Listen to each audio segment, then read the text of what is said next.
Good morning, good morning, good morning. All right, here are the things you should know. 1, as always, check the back of your sheet. 2, we have a couple of misprints on the back, so here we go. The Stress and Transitions group is going to meet Tuesday at 2 p.m., not Friday at 2:30. The Death and Grief Support Group will meet this coming Wednesday at 1:30 and again on Wednesday, January 5. So this Wednesday and again on January 5, February. And that's at 1:30. Pathways will be February 9th from 11:30 to 1:30 in Waters Hall.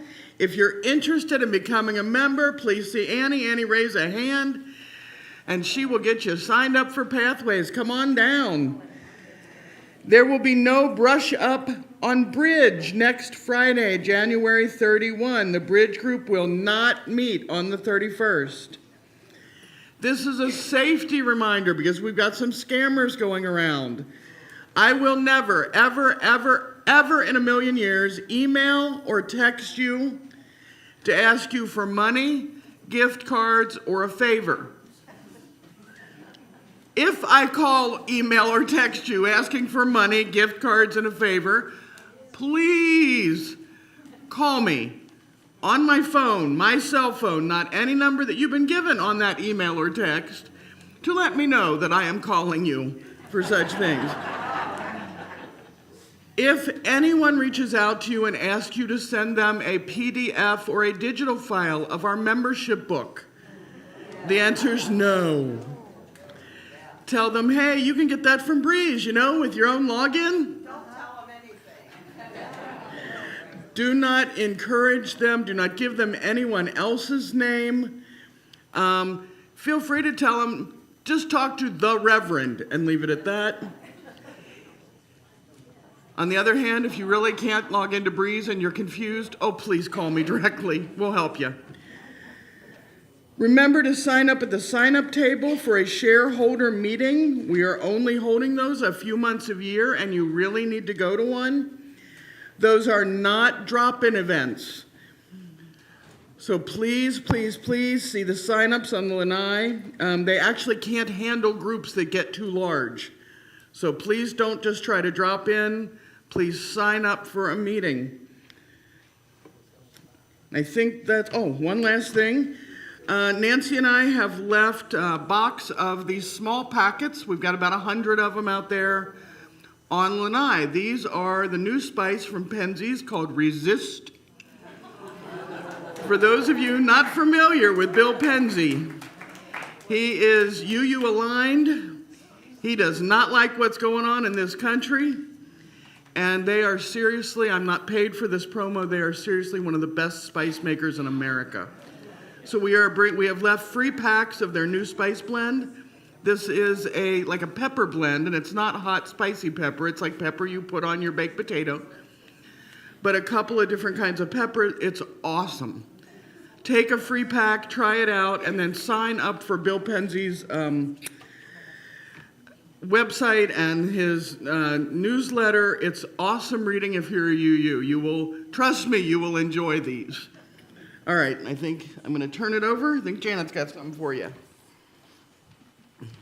As some of you have already heard on In Touch, there's a local family that has a child in the after-school program at Laurel Civic and another child that they are expecting, and they lost everything in Hurricane Milton.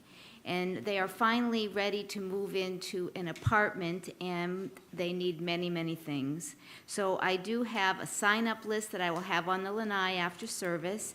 So please do see me if you're willing to purchase something that's on that list. Thank you, and thank you to folks that are bringing in things today as well.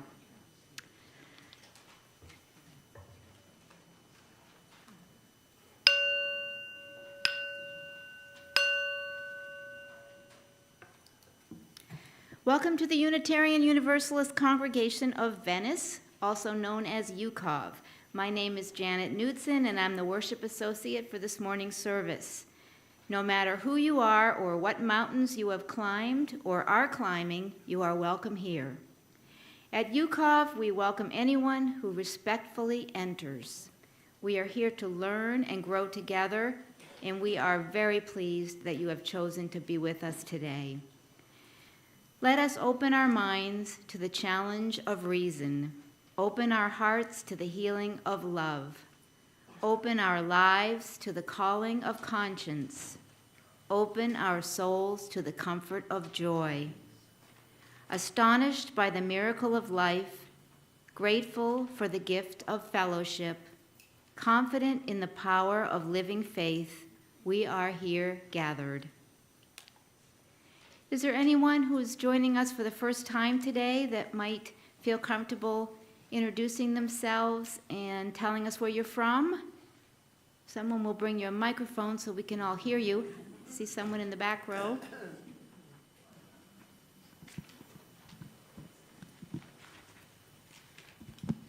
Hi, I'm Helen Jacoby. I am Trudy Jacoby's daughter. I am visiting and working on helping her with an upcoming move. I'm from Syracuse, New York. Welcome, welcome, Helen.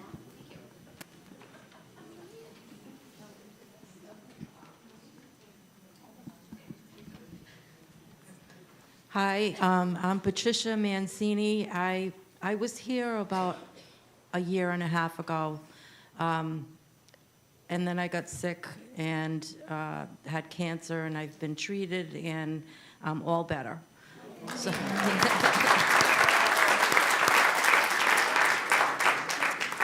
and I'm from Rhode Island. You can probably tell by my accent, and I'm happy to be here. Welcome back. Anyone else? We are now entering into sacred space, so please silence all your electronics, especially your cell phones.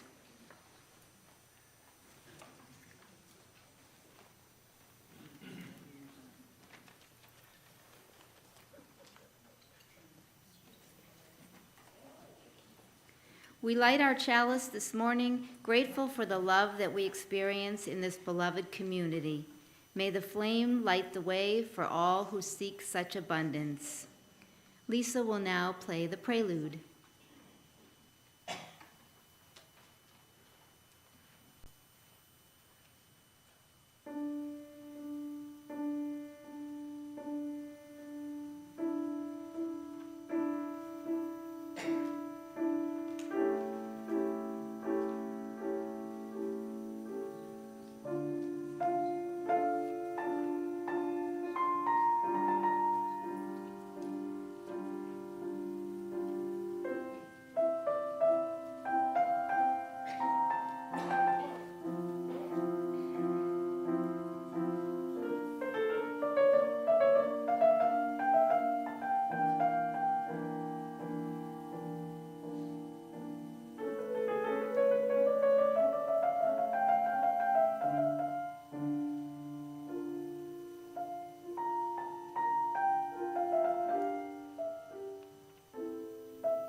Have you ever tried to heal a broken leg with only thoughts and prayers?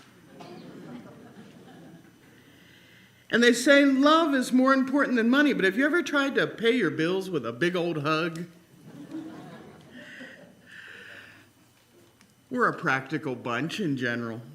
Today we're going to be talking about not just about generosity, but about why we care enough about this community to help support it. And you're going to hear from several wonderful folks who want to talk a little bit about why they do and give what they give. We come here to laugh and to cry together. We face big issues together. We socialize together. When everything is dark and lonely, there are people here to call, people who will always pick up. And when you have great news to share, there are people here to applaud you and congratulate you and to celebrate with you. We care about one another and we care about this place too. So come and let us worship here together. Please rise in body or spirit and join in singing our opening hymn, number 6, Just as Long as I Have Breath.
The time in our service when we do our offering, and as always, our offering words are done with levity because giving should never hurt.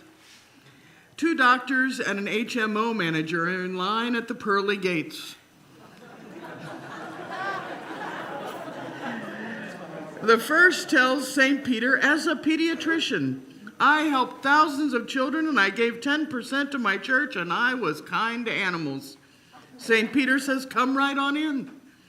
The second says, I was the lead doctor in a free health clinic in the poorest section of my city.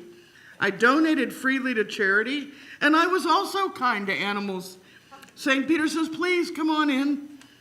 The last man says, I was an HMO manager. I got countless families cost-effective health care, and I was kind to animals. Well, you can come in, St. Peter said, but you can only stay for 3 days.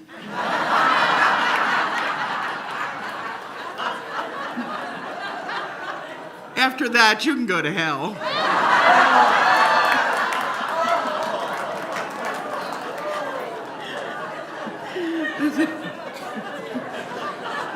That may be where I'm going after that joke. The morning offering will now be given and gratefully received.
thank you so much, not just for these gifts, but for everything that you do for the life and the work of this community.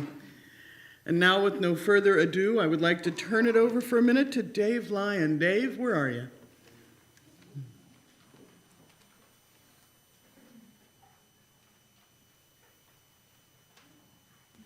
Good morning. I spent my working life in the automobile industry. Constant pressure, constant stress, increased output, decreased costs constantly. But when the day was done and I got home, kicked off my shoes, loosened my tie, that stress, that pressure melted away. Well, I don't work anymore. I know that comes as a shock. But from time to time, I do have problems, I have issues, I have concerns. But when I walk through those doors on Sunday morning, those stresses and pressures just melt away. I'm surrounded by a brotherhood of concerned folks with feelings similar to mine. The love radiates, the support is there. The inspiring sermons of Reverend Amy, the beautiful music of Lisa, thank you so much. We appreciate it.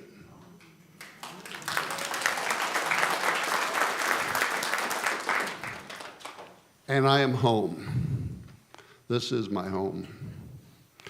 I've been a member, my wife and I have been members since 2009. And I was fortunate to be able to serve on the Board of Trustees for 9 consecutive years, 2 of those as president, 4 of those as treasurer. And the importance of this congregation grew in me. And I was able during that time to increase my financial support, and it continues because this place means more to me every year as I age. So I encourage you, when you attend your stewardship meeting, think about this place. Think about the people sitting beside you, in front of you, around you, what they mean to you, what this place means to you. And I wish you well.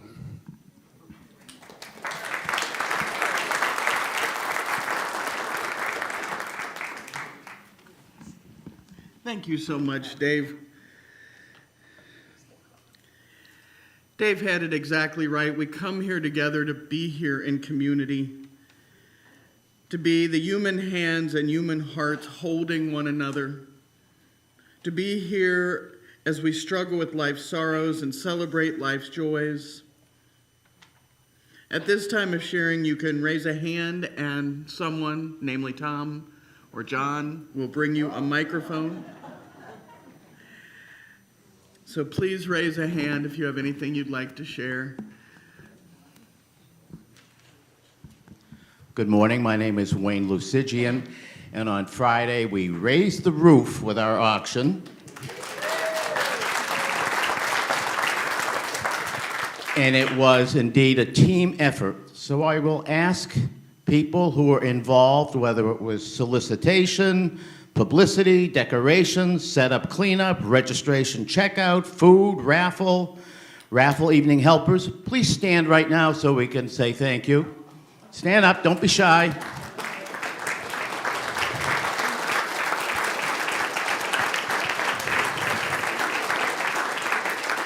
A great job, a great team effort. We don't have the final number, but we know it's somewhere north of $10,000.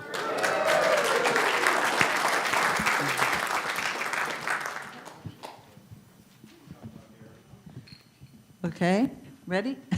Hi, I'm Barbara Griffin, and Dave and I are doubly blessed today because 2 of our 3 daughters are here.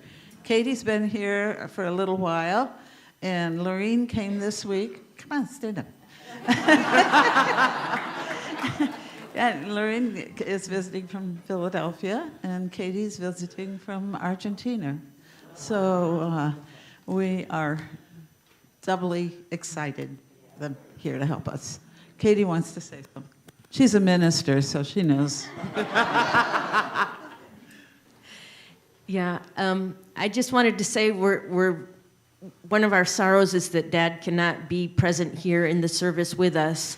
One of our joys is that he can watch by YouTube, and so we say hi, Dad.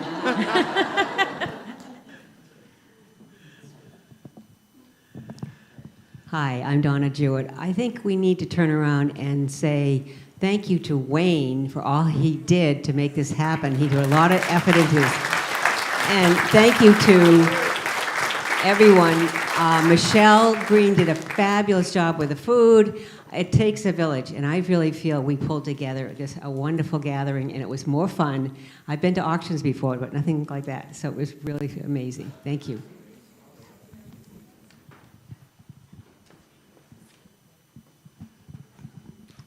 Good morning, I'm Marty Wilmer, and I'm still celebrating having participated in the March on Washington last Saturday. It was my first ever National Walk March, but I felt like I was marching for all of us. With my dog. I'm Ann Harrison. Please join me in celebrating our newest member, Charlene Frick. Charlene, will you stand?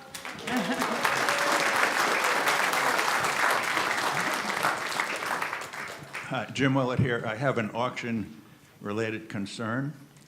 There are a dozen of the little churches centerpieces out here.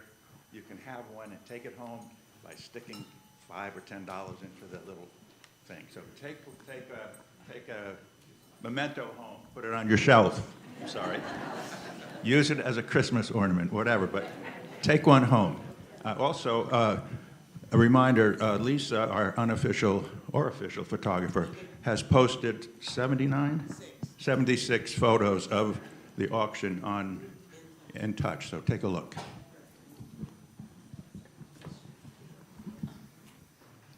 Hi, I'm Chris Peterson, and I have a bit of a celebration that Marcy and I are getting married next Saturday.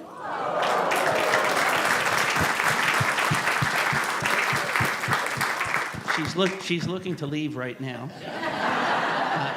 But we're really looking forward to it, and all of our children are coming down, grandchildren, and we'll all be taking a cruise together. Nice.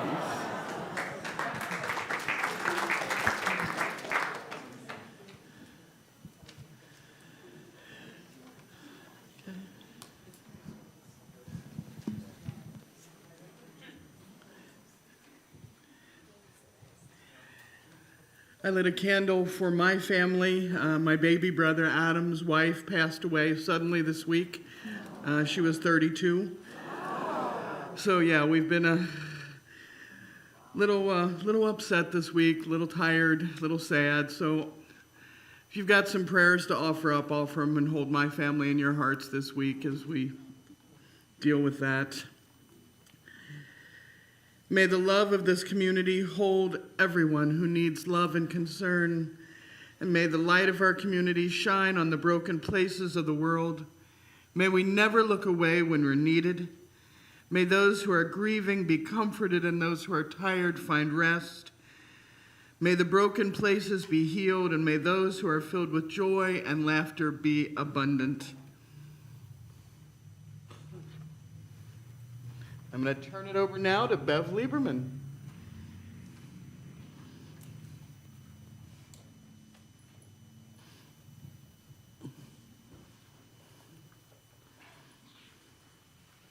Good morning, everyone.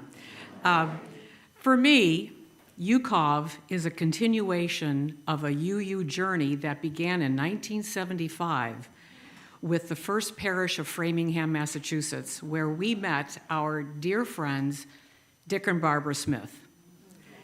And we have followed them to Venice.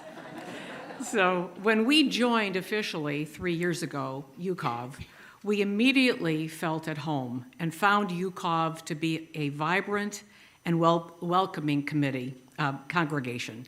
Prior to joining, we came as snowbirds for about 7 years, just for the month of January. And we enjoyed listening to Reverend Kleber Van Zant's sermons. I especially enjoyed his musicality, never having met a UU minister who could sing and play guitar a little like Willie Nelson. Within a few months of joining this congregation, word was out that I run an executive search business, and I was drawn and asked to serve on the search committee for interim minister.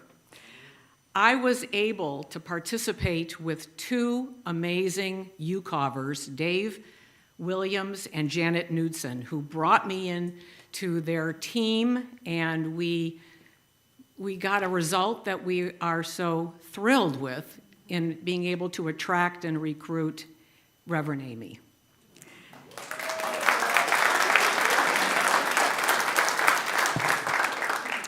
A year later, I, along with Judith Parker, led the search committee for a settled minister. And that search went on for, well over a year. And unfortunately, in one way, we didn't have a candidate that we all agreed we wanted. But coincidentally, Amy was available. And so we marched to quickly secure her for a third-year interim role. And so we did well. And for those of you that are wondering, we are working toward a plan to keep her longer.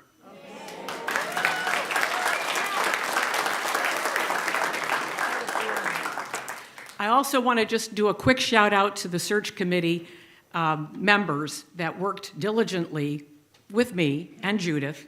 That includes Marcia Smith, John Van Camp, Ellen Higdon, Steve Simon, and Matt McHugh. Fully engaged and diligent, and it really gave me a sense of the commitment that people here have to this congregation. So in addition to my recruiting activities, I have enjoyed my fellowship group, Gene Spitzer's group. I love the adult learning classes, I'll call them, Build Your Own Theology, as well as bumbling through the Bible with Reverend Amy. I'm learning things, I'm growing in my spiritual nature, and I also want to say the Band Book Festival was just an amazing event, and it just proves how much this group can achieve when focused. For me, this congregation embodies a culture of goodwill, friendship, mutual respect, joy, and support, along with a strong commitment to building a community that works to make a difference in the lives of its members as well as in the greater community. So giving a generous but non-painful donation, for me, is a no-brainer. There are only a small handful of experiences that can provide the fulfillment and satisfaction that I receive from being a member of UUCOV. The value is priceless. Thank you.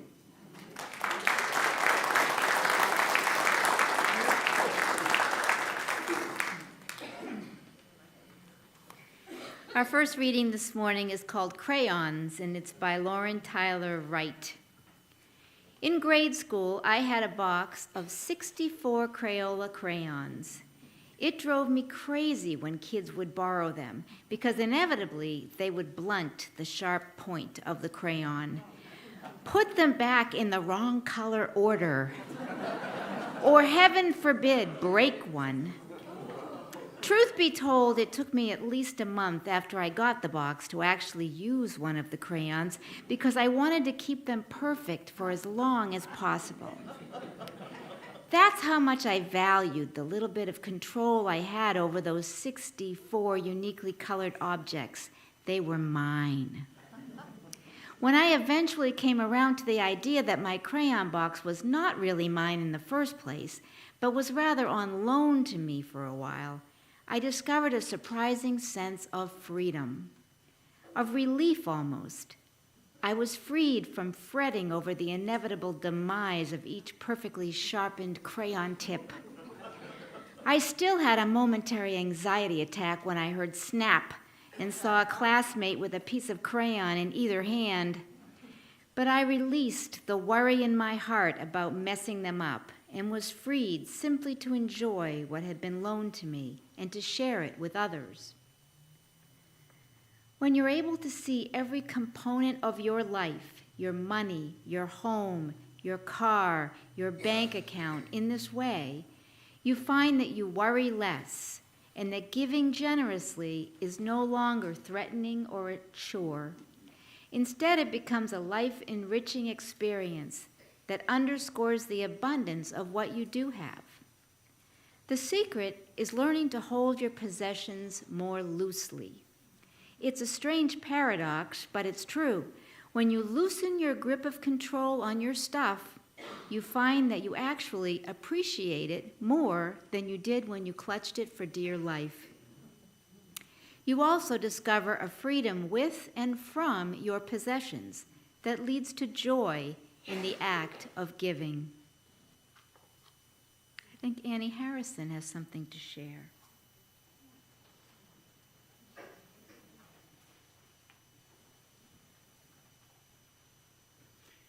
Good morning. I want to make 2 points. One is rather selfish, and the other is altruistic. Excuse me. Selfishly, Lori and I want a life filled with meaning and purpose.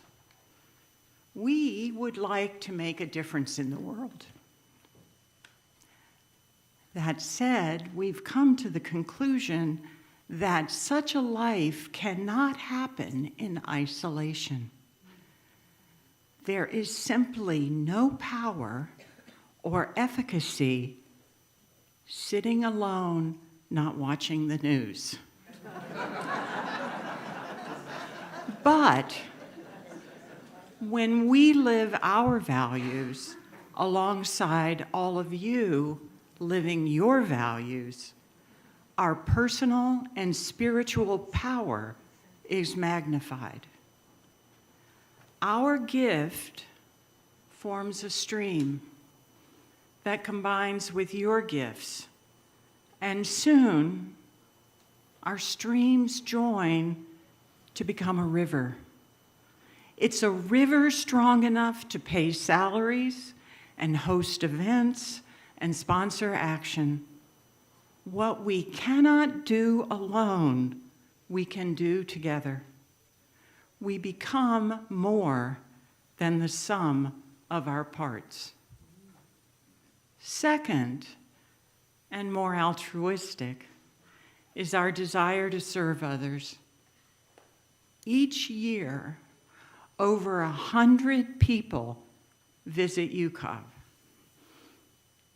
We may never know what burdens people bring through our doors, and we may never know if their spirits are lifted in this place. By giving, we extend our hospitality without reservation. We send the message that all are welcome here, and we become a beacon of hope. My friends, there may be dark days ahead. Let's join our gifts and leave the porch light on. Thank you.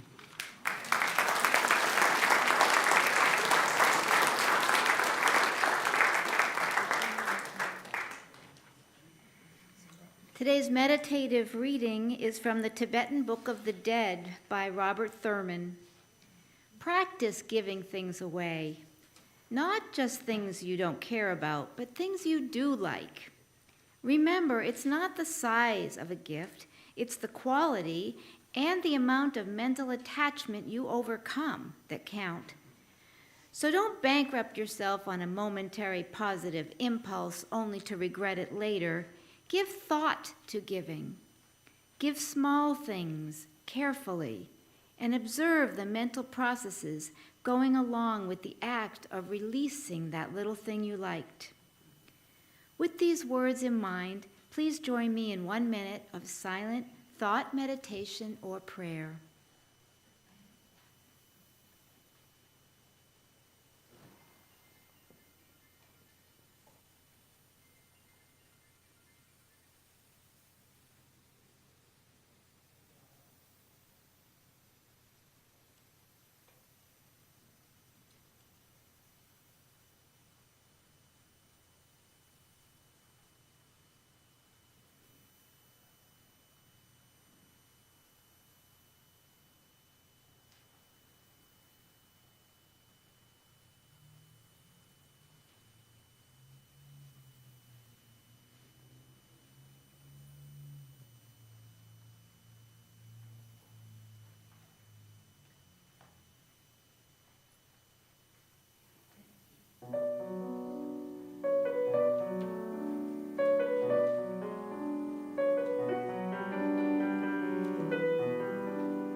Morning, everyone. I'm Steve Simon. And you've heard people talk about some important things, some big things about UUCOV, and of course the role that financial stability makes in that. I'm not talking about any of that. In fact, it's a very small story, but I think it says something about UUCOV. About a month ago, Amy was talking to the worship associates and said, we need a few more people to have, get CPR training. Who would like to do it? I had never had that. I said, I'll do that. So I made an appointment for the class over at, the hospital, Sarasota Memorial. A day or two before the class. It's a healthcare place, so they called me up to make sure I remembered the appointment and the time. And they said, do you know where it is? And I said, yeah, of course I know where it is. I've driven by it many times. And they said, okay. I said, but what time should I be there? She said, don't get here too early. They said, a minute or two before is just perfect. I said, great. So I'm driving there. I got plenty of time, but I'd never actually been to the hospital. I'm going down Pine Brook, and I turn in what I thought was the driveway. It's the driveway to the medical building before you get there. I realized my mistake. I turn around, and then there's traffic and another stoplight before I can just get into the next parking lot. And now I've got maybe 90 seconds to get to that classroom, okay? I get out of my car, and this is true, absolutely true. I said, I don't want to be late for class again. So running across the parking lot, I run into the lobby, and there at the desk is Kim McHugh, who is there asking where the classroom is. I went up to her and I said, Kim, I know the way. We walked in right at the beginning of class. It was a pretty good class, lasted about, hour and a half. Then I went home. About an hour or two later, I got a phone call from Eileen Leapley. Eileen wasn't calling just as a friend or a neighbor or a member of the congregation exactly. She was calling in her capacity, a person who coordinates, when everyone needs some extra help or whatever. But what she said, she had sort of alarm in her voice. She said, Steve, it's Eileen Leapley. I said, hi, Eileen. She said, Steve, are you okay? Is Jan okay? Really concerned. And I said, yeah, we're fine, Eileen. Why?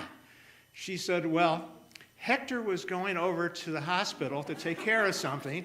He saw you running across the parking lot. This is true.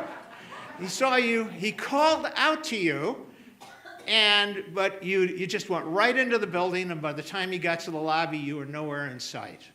So Hector called Eileen to say, Eileen, is there a problem with Jan or Steve? And I said, no, Eileen, we're all fine. Thank you very much, and thank you, Hector. But I thought about that later, and I thought, what a telling moment that was. What that says in a small way about the value that this congregation has for each other. And I wanted to share that with you, because to me, it said everything in one small thing. And it's because I'm continuing to meet people, good people here. I think this is a remarkable congregation.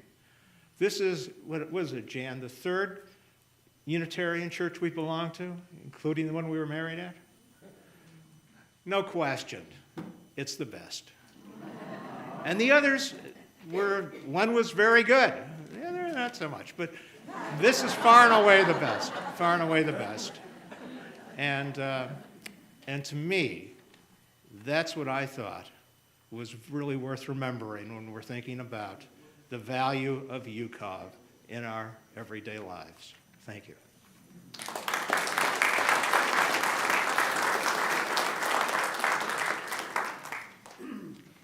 Our second reading is The Act of Giving by Lauren Tyler Wright.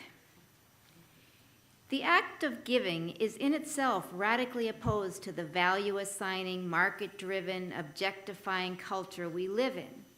When we give something away, we may be aware of the approximate value of the thing, But coming to a mutually agreed upon value between giver and receiver is not necessary for the transaction to occur.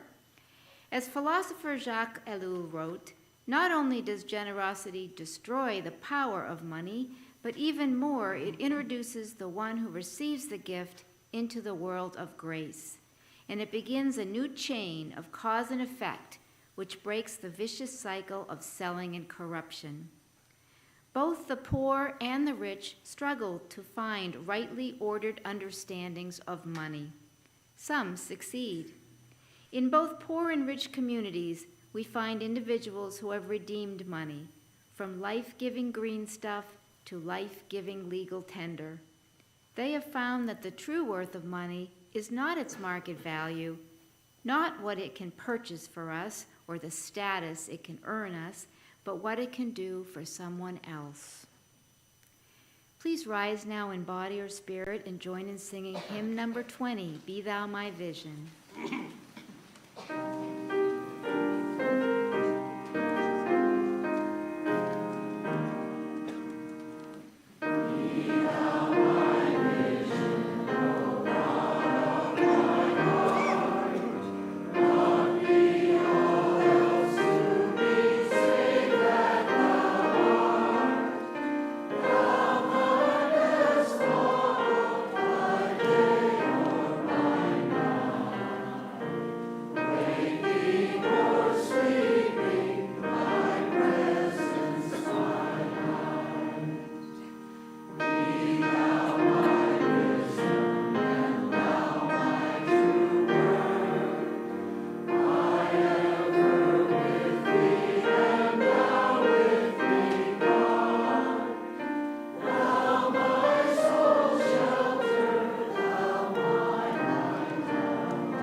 Raising funds for any congregation has always been a bit of a challenge. In ancient Israel, the guidelines for giving sound today like something somebody thought up on a dare after they'd been standing in the sacred smoke a little too long. Now, these are the real guidelines. I'm not kidding. All men must give or tithe to others. So far, so good. Tithes are to be made up of corn and wine and oil by biblical law, and by fruit and vegetables from rabbinic laws, but you can't just bundle it all up and bring it on in. Now here it starts to get bad.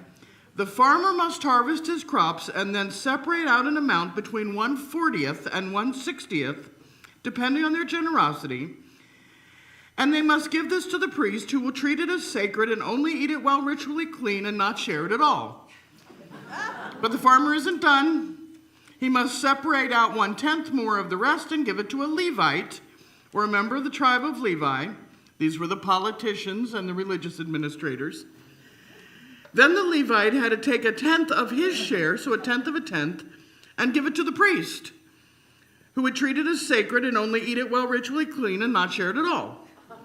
Poor farmer, still not done. He then has to take 1/10 of what he had left and take it to Jerusalem, where it had to be eaten in a sacred way. Every third and sixth year, of course, the farmer had to give this 1/10 away to the poor and not eat it himself in a sacred way. The poor could eat it any way they liked. And when you had gotten all this figured out, you realized you had merely fulfilled your temple obligation. You had not done anything about being generous.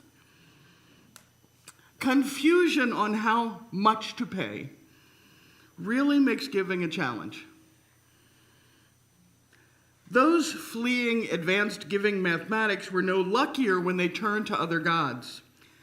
The sun god Shamash wanted a tenth of everything you had. Bel, Nabu, and Nergal were the same. Ninurta wanted a tenth of your profits and harvest and asked for the tax of the gardener on top. We have no idea. I love the lady of Uruk. She took her tenth and sent fretful little letters to those who didn't pay, preserved today on clay tablets written in Sumerian that literally say, "Tell me, why have you not paid your tithe?" 2,800 years old. By 200 CE, Mithras and Jesus were both popular. Christianity was growing as Zoroastrianism started to fade. Now, early Christian groups held everything in common, while the followers of Mithras were encouraged to give a tithe and to sacrifice bulls, red wine, gold, and believe it or not, this is true, the pain you feel by pulling out your hairs one by one in a ritual. Being uncomfortable with how your money is used or having your offering hurt makes giving a challenge. Understandably, over the next 1,000 years, Christianity won out and ritual hair pulling faded away. But the age of the cathedral building began, and the churches of the Middle Ages needed gold. Tithes were no longer written on little stone tablets, they were demanded. And those not paying their 10% were hounded mercilessly. The Crusades cost the church heavily. It's not cheap to send thousands of men and horses to Jerusalem to try to seize the Holy Land. And then Pope Urban II granted all the Crusaders complete lifetime penance in return for their participation, a papal indulgence. He meant well. I'm sure the poor man meant well. But in effect, he sold them salvation in exchange for their service. No matter what sins they committed for the rest of their lives, they'd already received a heavenly pardon. You can imagine their responsible and thoughtful behavior upon hearing that no matter what they did, they were going to heaven. Indulgences became widely abused as rich people realized they could buy their way out of hell, or at least out of purgatory, which was hell's waiting room. The Crusades were over, and local priests and bishops started to sell pardons, not for service, but for gold. Being threatened or shamed if you don't give some perfect amount makes giving a challenge. And knowing that others are buying their way rather than behaving in line with their values, that makes giving a challenge. Being sold salvation makes giving an obscenity. Indulgences died out about 458 years ago, but we've inherited that world. How many of you know who Robert Tilton is? You may have missed out on him. Robert Tilton is a televangelist, very popular for quite a while. He used to tell you if you send him $10, he will send you a blessed prayer string, a whole string just for you. And if you send him 100, you get a 2-inch wide blessed prayer cloth, which will heal you and those you love. For 1,000, you get a bottle of holy water and instructions on washing with it, and a request to send 5,000 as fast as you can. Creflo Dollar is another in the same vein. He's a mega preacher. He's very specific. Send him your tithes and then some, because he needs his 2 Rolls Royces, 3 personal houses, his worth of over $1 million, and a personal jet. He doesn't even pretend he's going to do anything else with that money. A few years ago, he point blank told them he had to have a jet. God said he needed a jet. You know what? They bought him a jet. Not even the church's possession, it's his. Being told you owe someone something, or that only big giving will help keep good things happening to you, that makes giving a challenge and a mockery. And then you have us, the UUs. We own this lovely building.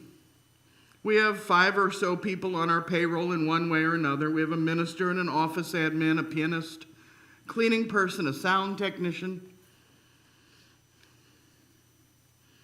We pay our bills on time to our vendors, and we pay our utilities, and we're an honor congregation with the UUA. We do it right. We do it well. We are marvelously balanced in that less than 60% of our money goes to paying staffing. In most churches, it's 72 to 78%. So we're doing good things. We buy supplies, we support other nonprofits, we offer amazing, fun programming. We have an incredible choir, great music program. Our Sunday services are able to be heard recorded. We have a podcast and a small boutique online. I don't want a jet. Wouldn't say no to an occasional new blow-up hot tub, but...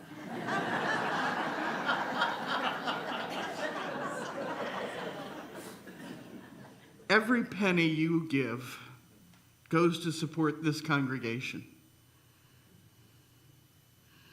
Over the last few years, we've focused, instead of give, on being shareholders in this community, and that has been amazing. We're inviting people to yearly shareholder meetings. You have a chance to ask questions, give your opinions, find out everything about how your money works here in this church. It seems to be going pretty well, and for those of you who skip out on your meetings, we know you and we will find you eventually. But the eternal question remains, how do I decide what to give? What's right? There is no perfect, complex formula. There's no perfect way to figure out how to support the staff bills and make sure we pay the lighting. If you start calculating anything based on 1/40th, 1/50th, 1/60th, just stop. Just stop. There's no magic. The amount you give is the right amount to give. There's also no specific ratio. Bell, Nurgle, Shamash, and all the rest have stopped sending their fretful little stone tablets. I'm too busy to carve them, so you're safe. And while you're welcome to share beer and wine, we don't need it as an offering, and we only accept goats and chickens in very special cases. You never need to pluck your hair. You won't be threatened. You won't be shamed, and you certainly will not be sold salvation. So I want to give you 2 reasons, one practical, one theological. Practically, I want you to give because you like it here and you want us to stay open. That's simple. Give because you want a place to come where people want you for who you are, and a place where you can ask hard questions and argue interestingly. A place where you can find and hold your center when things get rough for this next few years. That's the practical piece. You give because it's yours and you want to keep it. You give because our bill collectors have a nasty way of saying, in God we trust, all others pay cash. Theologically, you give because generosity isn't about helping the other person or paying the bills. It's about doing something for yourself. Generosity is about reminding yourself over and over that there's more in the world than you. It's about reminding yourself that you're connected to everything out here, and that reaching out is as essential as breathing. Giving isn't something you do for the other. It's simply something you're allowed to do to benefit you. Reverend Kirk Lodeman Copeland writes, in his letter to the Galatians, Paul listed generosity as one of the fruits of the Spirit. Generosity is also a fruit of gratitude. In Judaism, giving is equated with charity. This act of kindness combines generosity with justice. Ironically, such giving is understood to spiritually benefit the giver more than the recipient. This is similar to one of the 5 pillars of Islam, which is zakat. It refers to charity, but it also means purification and growth. And Buddhism, the practice of giving and the virtue of generosity is called dana. It's one of the 10 perfections. It's considered to be revolutionary, as are the Jewish and the Islamic equivalents, because it's giving freely without any expectation of receiving in return. Generosity is a spiritual practice. I want our congregation to be the place you need it to be. Give generously for yourself and for everyone else. Go to your meeting, fill out your giving card. And remember, generosity is relative. For some people, $10 a month is a huge sacrifice and is unbelievably generous. Don't measure yourself. You are unique. The amounts that make up generous giving vary from person to person. So listen, if the amount you pledge is under $20 a month, consider adding $5 a month if you can. 1 Starbucks coffee, if you can. If you don't even notice what you're giving, you don't even notice it. I dare you, double your pledge. Triple it this year if you feel so moved. And for anyone quadrupling a non-zero pledge, I will not only send you 3 personalized hand-painted indulgences, but a sacred string, a bottle of holy water, and an entire pan of homemade baklava. So you got to quadruple and I got to have proof of it, but I mean it. You get all that. Raising funds for a congregation has been a bit of a challenge, but I think we can do it. And besides, I know you want the baklava. Live generously for all of us. Amen.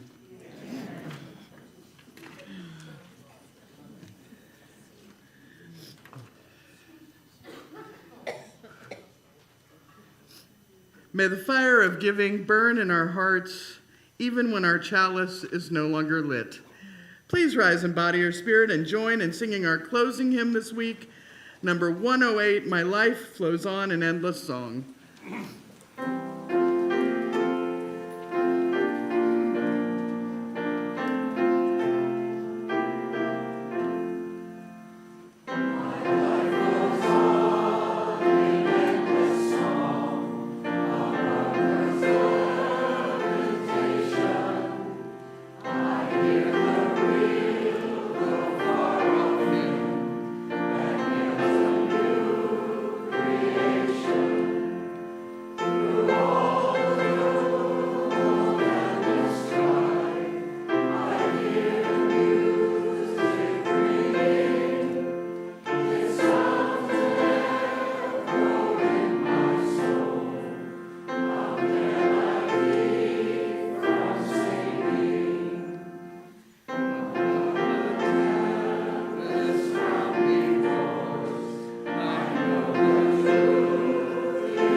Love deeply, give freely, and celebrate one another.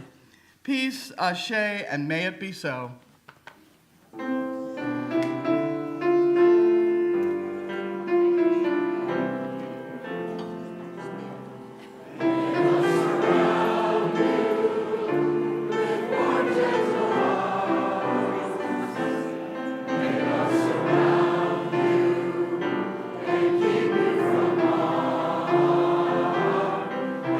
you are.